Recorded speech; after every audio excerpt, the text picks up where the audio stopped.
ఈ మహిళ ఒక ఉడికిన గుడ్డుని తీసి దానిపై ఉన్న పెంకును తీస్తూ ఉంటే నీళ్ళల్లో నుంచి ఒక విచిత్రమైన జంతువు బయటికి వస్తుంది.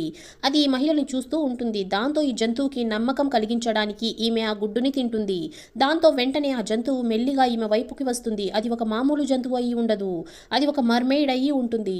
దాన్ని ఇక్కడ బంధించి ఉంటారు. ఆ తర్వాత ఈ మహిళ ఆ మర్మెయిడ్ కి గుడ్డు ఇస్తే అది కోపంగా అరుస్తుంది. దాంతో ఆమె ఆ గుడ్డుని అక్కడే పెట్టి సైగ చేసి దాన్ని తినమని చెప్తుంది. ఆ తర్వాత ఆమె కొంచెం వెనక్కి వెళ్ళగా ఆ జంతువు ఆ గుడ్డుని తీసుకొని మళ్ళీ నీళ్ళల్లోకి వెళ్ళిపోతుంది.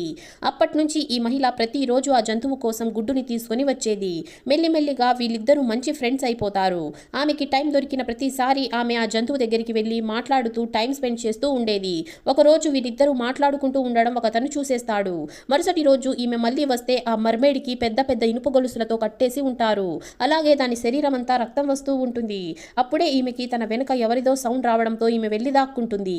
అప్పుడే అక్కడికి ఒక సైంటిస్ట్ వచ్చి ఆ జంతువుకి షాక్ ఇచ్చి దాన్ని వీక్ అయ్యేలాగా చేస్తాడు.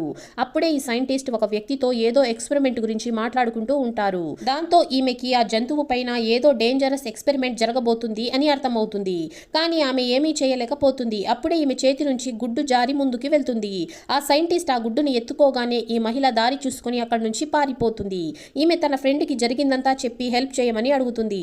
కానీ అతను హెల్ప్ చేయడానికి ఒప్పుకోడు. మరుసటి రోజు ఈమె పని చేయడానికి అక్కడికి వస్తుంది. దాంతో బాస్ కి ఈమె మర్మేడ్ కి హెల్ప్ చేయడానికి ట్రై చేస్తుంది అని అర్థమయ్యి ఆమెకి చాలా పనులు ఇచ్చేస్తాడు.